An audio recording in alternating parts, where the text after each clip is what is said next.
ദൈവത്തിൻ്റെ അതിപരിശുദ്ധ നാമം വാഴ്ത്തപ്പെടുമാറാകട്ടെ. കർത്താവിന്റെ വിശ്വാസികളെ, നിങ്ങളേവരെയും വളരെ വിനീതമായി സ്നേഹത്തോടെ പ്രഭാതവചനത്തിലേക്ക് സ്വാഗതം ചെയ്യുന്നു. ഇന്നത്തെ ദിവസം 10 ഫെബ്രുവരി 2026, ഈ മാസത്തെ 10ാമത്തെ ദിവസം, ചൊവ്വാഴ്ച. ഈ വർഷത്തെ 41ാമത്തെ ദിവസം ആണ് ഇന്ന്. ഇന്നത്തെ ചിന്താവിഷയം: മരണത്തെ ആരാണ് ഭയപ്പെടുന്നത്? ഒരു പാപിയായ മനുഷ്യൻ എന്താണ് ചെയ്യേണ്ടത്? മരണത്തെ ആരാണ് ഭയപ്പെടുന്നത്? ഒരു പാപിയായ മനുഷ്യൻ എന്താണ് ചെയ്യേണ്ടത്? ഈ ലോകത്തിലേക്ക് കടന്നു വന്ന നാം ഓരോരുത്തരും പാപമംഗലമായ ഈ ലോകത്തിലേക്കാണ് കടന്നു വന്നത്. അതിൽ നിന്നും നാം രക്ഷ പ്രാപിക്കണമെന്നുണ്ടെങ്കിൽ നാം എന്താണ് ചെയ്യേണ്ടത് എന്ന് നാം ഇവിടെ ഒന്ന് ഇരുന്ന് ആലോചിക്കേണ്ടതുണ്ട്. സകല മനുഷ്യരും മരണത്തെ ഭയപ്പെടുന്നു. അതിനാൽ എല്ലാവരും അതിൻ്റെ മുമ്പിൽ പകച്ചു നിൽക്കുന്നു.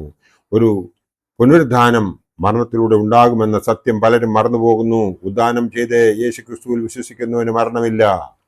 അത് പൂർണ്ണമായി വിശ്വസിക്കുന്ന പൗലോസ് അപ്പോസ്തലൻ ചോദിക്കുന്നു: ഹേ മരണമേ, നിന്റെ ജയം എവിടെ? ഹേ മരണമേ, നിന്റെ വിഷമുള്ള എവിടെ?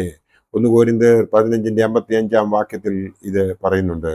പുതിയ നിയമത്തിൽ ഈ ചോദ്യം ഉണ്ടെങ്കിൽ പഴയ നിയമത്തിൽ പരമഭക്തനായ ഹോശേയ പ്രവാചകൻ ചോദിക്കുന്നു: മരണമേ, നിന്റെ ബാധകൾ എവിടെ? പാതാളമേ, നിന്റെ സംഹാരം എവിടെ? ഹോശേയ 13:14 ഉണ്ട് ഇത്.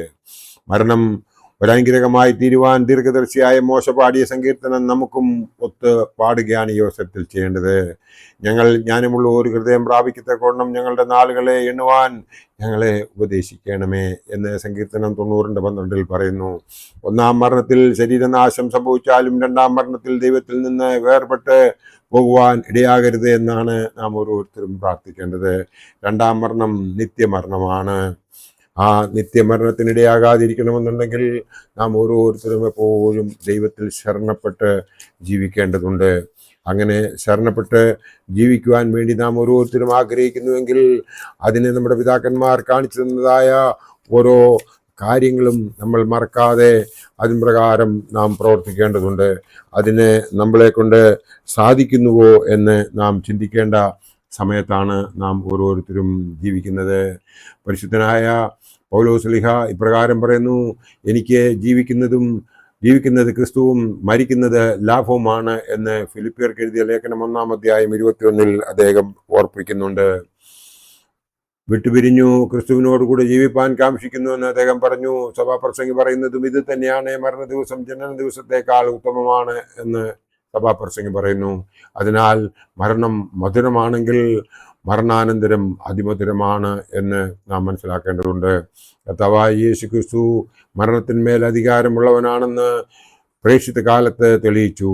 നയീൻ പട്ടണത്തിലെ വിധവയുടെ മകനെയും യായിറോസിന്റെ മകളെയും ബേഥാനിയിലെ ലാസറിനെയും ഉയർപ്പിച്ചാണ് ഇത് തെളിയിച്ചത്. ഈ യേശു അരുൾ ചെയ്തു: ഞാൻ തന്നെ പുനരുദ്ധാനവും ജീവനുമാകുന്നു. എന്നിൽ വിശ്വസിക്കുന്നവൻ ഒരു നാളും മരിക്കുകയില്ല. മരണത്തിൻ്റെയും പാതാളത്തിൻ്റെയും താക്കോൽ എൻ്റെ കൈവശമുണ്ട്. മരണത്തിനും അർത്ഥമുണ്ടെന്ന് വചനം പറയുന്നു. ഇന്ന് മുതൽ കർത്താവിൽ മരിക്കുന്ന മൃതന്മാർ ഭാഗ്യവന്മാർ. അതേ, അവർ തങ്ങളുടെ പ്രയത്നത്തിൽ നിന്നും വിശ്രമിക്കേണ്ടതാകുന്നു. അവരുടെ പ്രവൃത്തി അവരെ പിന്തുടരുന്നു. അത് എന്ന് ആത്മാവ് പറയുന്നു. വെളിപാട് പുസ്തകത്തിൽ ഇത് നമുക്ക് കാണുവാൻ സാധിക്കും. മരിച്ചവർ ദൈവപുത്രന്റെ ശബ്ദം കേൾക്കും എന്നും വിശുദ്ധ യോഹന്നാൻ സുവിശേഷിക്കുന്നു.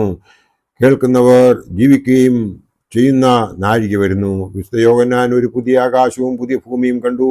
എന്നാൽ ആദ്യത്തെ ആകാശവും ആദ്യത്തെ ഭൂമിയും കടന്നുപോയി, കടലുമില്ലാതെയായി. വെളിപാട് പുസ്തകം 21-ാം അധ്യായം 4-ാം വാക്യത്തിൽ ഇത് പറയുന്നുണ്ട്. അവൻ അവരുടെ മിഴികളിൽ നിന്ന് കണ്ണുനീരെല്ലാം തുടച്ചു നീക്കും. ഇനി മരണമുണ്ടാകുകയില്ല. ഇനിമേൽ വിലാപമോ മുറവിളിയോ വേദനയോ ഉണ്ടാകുകയില്ല. എന്തെന്നാൽ പഴയതെല്ലാം കടന്നുപോയി. വേദനയും മരണവും മുറവിളിയും കണ്ണുനീരും തിന്മയ്ക്ക് അതീതമായ പഴയ ലോകത്തിൻ്റെ ഭാഗമാണ്. അവയ്ക്കെല്ലാം ദൈവം അറുതി വരുത്തുമെന്ന വാഗ്ദാനം പഴയ നിയമ പ്രവചനത്തിൽ പ്രതിധ്വനിയായി കാണാം. കർത്താവായ യേശു ക്രിസ്തു മരണത്തെ ജയിച്ചവനാണ്. മരണഭീതിയിൽ നിന്നും ക്രിസ്തു നമ്മെ വിടുവിക്കും. മരിച്ചവർ എല്ലാം ഉയർത്തെഴുന്നേൽക്കും. ചിലർ നിത്യജീവങ്കിലേക്കും മറ്റു ചിലർ നിത്യ ശിക്ഷാവിധി അനുഭവിച്ചുകൊണ്ട് നരകത്തിലേക്കും പോകും എന്ന് വചനം പറയുന്നു. ഒടുവിൽ ക്രിസ്തു മരണത്തെ നീക്കിക്കളയും. സ്വർഗത്തിൽ ആർക്കും മരണമില്ല. അവർ ദൈവദൂതന്മാർക്ക് സമന്മാരാണ്. അതിനാൽ നമുക്ക് ചോദിക്കാം, ഹേ മരണമേ, നിന്റെ ജയം എവിടെ? ഹേ മരണമേ, നിന്റെ വിഷമുള്ള എവിടെ? മരണത്തെ ആരാണ് ഭയപ്പെടുന്നത്? ഒരു പാപിയായ മനുഷ്യൻ എന്താണ് ചെയ്യുന്നത്? നമ്മൾക്ക് ഓരോരുത്തർക്കും മരണമെന്ന് കേട്ടാൽ ഭയങ്കര ഭയമാണ്. കാരണം നമ്മൾ ഒരുക്കമുള്ളവരല്ല. നമുക്ക് ദൈവം തന്നിരിക്കുന്നതായ ആയുസ് ജീവിച്ചതിന് ശേഷം ദൈവം നമ്മളെ ഈ ലോകത്തിൽ നിന്നും മാറ്റുവാനായിട്ട് തീരുമാനിക്കുന്നതിന് മുമ്പ് തന്നെ നാം ഓരോരുത്തരും അതിനു വേണ്ടിയിട്ട് തയ്യാറായിരുന്നില്ല എങ്കിൽ സംഭവിക്കുന്നത് എന്താണെന്ന് ചോദിച്ചാൽ ഈ ഭ്രാന്തി നമുക്കേവർക്കും ഉണ്ടാകും. നമ്മൾക്ക് മരിക്കുവാൻ സാധിക്കില്ല. അവസാനം എന്താണ് സംഭവിക്കുന്നത്? ഒരു വിഷമത്തോടുകൂടി, ദുഃഖത്തോടുകൂടി ഇവിടെ നിന്നും, അതായത് ആത്മാവിനെ പറിച്ചെടുക്കുകയാണ് ചെയ്യുന്നത്. അങ്ങനെ പോകുന്ന ഒരു ആത്മാവിന് ശാന്തി ഉണ്ടാവണമെന്നില്ല.